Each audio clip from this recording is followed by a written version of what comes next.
Assalamualaikum warahmatullahi wabarakatuh. Dan halo teman-teman, perkenalkan nama saya Nalita Fitria Oktaviania Bantiang dengan NIM A121251024. Dan di sini saya akan membawakan sebuah video resume berjudul Wawasan Bernegara.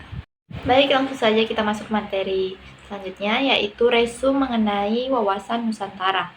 Yang pertama, wawasan Nusantara adalah cara pandang bangsa Indonesia terhadap diri dan lingkungan sebagai suatu kesatuan wilayah, bangsa, dan juga negara. Konsep ini menegaskan bahwa meskipun Indonesia terdiri atas ribuan pulau, berbagai suku bahasa, bangsa, dan juga agama, serta budaya, seluruhnya tetap utuh dan merupakan satu kesatuan. Wawasan Nusantara berlandaskan pada nilai dari Pancasila dalam UUD 1945 sebagai dasar kehidupan berbangsa dan juga bernegara.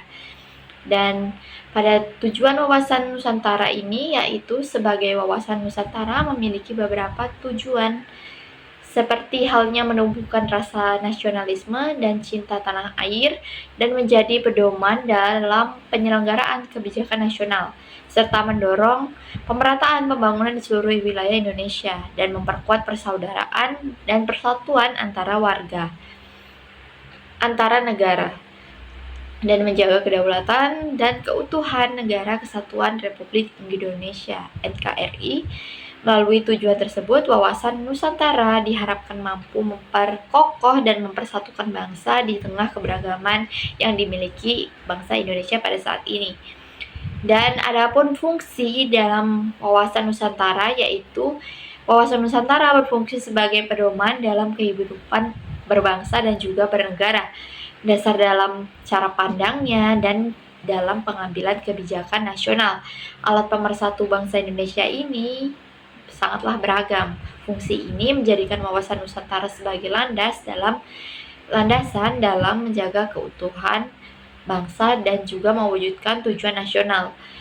Dan hakikat dan asas wawasan Nusantara merupakan hakikat yang mengutamakan kepentingan bangsa dan negara di atas kepentingan pribadi maupun golongan tertentu. Setiap warga negara diharapkan menempatkan persatuan dan juga kesatuan sebagai prioritas utama dan asas wawasan Nusantara.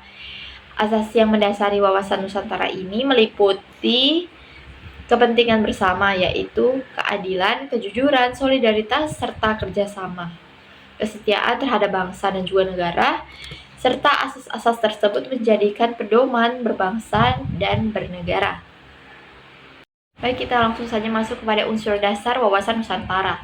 Yang pertama itu adalah wadah, merupakan wilayah Indonesia yang memiliki daratan, lautan, udara, beserta seluruh kekayaan alam yang terkandung di dalamnya. Dan yang kedua itu isi merupakan suatu cita-cita ataupun tujuan dan aspirasi bangsa Indonesia sebagaimana tercantum pada pembukaan UUD 1945. Dan yang ketiga itu tata laku atau perilaku dan sikap masyarakat yang mencerminkan nilai-nilai kehidupan berbangsa dan juga bernegara sesuai dengan UUD 1945 dan juga Pancasila. Tiga unsur tersebut saling berkaitan dalam mewujudkan persatuan nasional. Dan adapun implementasi Astagra dalam wawasan Nusantara. Astagra sendiri merupakan aspek-aspek yang memengaruhi ketahanan nasional dan terbagi menjadi dua kelompok. Yaitu yang pertama Trigatra, yaitu aspek alamiah. Trigatra yaitu aspek alamiah, meliputi letak geografis, kekayaan alam, dan penduduk. Yang kedua yaitu Pancagrata, yang dimana aspek sosial meliputi ideologi, politik, ekonomi, dan juga sosial budaya.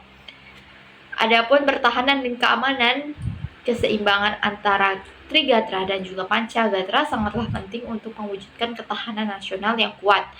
Adapun wawasan Nusantara sebagai geopolitik Indonesia, yang sebagaimana geopolitik adalah ilmu yang mempelajari tentang hubungan antara kondisi geografis dan juga kebijakan politik suatu negara. Dalam konteks Indonesia, geopolitik sendiri diwujudkan melalui wawasan Nusantara yang memandang seluruh wilayah Indonesia sebagai satu kesatuan yang tidak dapat dipisahkan. Oleh karena itu, setiap kebijakan nasional haruslah mempertimbangkan kepentingan seluruh wilayah Indonesia secara menyeluruh. Adapun contoh penerapan wawasan Nusantara yaitu penerapan wawasan Nusantara dalam kehidupan sehari-hari yang dapat dilakukan dengan yang pertama menggunakan dan mencintai produk dalam negeri, menghargai perbedaan suku, agama, ras, dan juga budaya, menjaga keamanan dan ketertiban lingkungan, serta tidak menyebarkan berita bohong ataupun hoaks di media sosial, mendukung pemerataan pembangunan di seluruh daerah di Indonesia, dan sikap-sikap tersebut menunjukkan rasa cinta tanah air dan kepedulian terhadap persatuan bangsa Indonesia. Adapun tantangan dalam wawasan Nusantara dalam era modernisasi serta menghadapi berbagai tantangan yang ada. Yang pertama itu globalisasi dan masuknya budaya asing, serta konflik sosial dan ancaman disintegrasi bangsa yang dimana gerakan separatisme kian marak terjadi dan ketimpangan ekonomi dan pembangunan antar wilayah dan juga penyebaran hoaks melalui media sosial, ancaman dari luar negeri dan luasnya wilayah geografis di Indonesia, serta memerlukan pengelolaan yang baik bagi pemerataan infrastruktur yang ada di Indonesia. Jadi kesimpulannya, wawasan Nusantara merupakan cara pandang bangsa Indonesia yang menempatkan seluruh wilayah dan rakyat Indonesia sebagai satu kesatuan yang utuh. Konsep ini berlandaskan Pancasila dan UUD 1945 serta bertujuan untuk memperkuat persatuan dan menjaga kedaulatan negara dan juga mewujudkan kesejahteraan rakyat melalui penerapan nilai-nilai wawasan Nusantara. Bangsa Indonesia dapat menghadapi berbagai tantangan global tanpa kehilangan identitas dan juga persatuan bangsa. Sekian yang dapat saya sampaikan, kurang dan lebihnya saya mohon maaf. Saya akhiri dengan mengucap wassalamualaikum warahmatullahi wabarakatuh.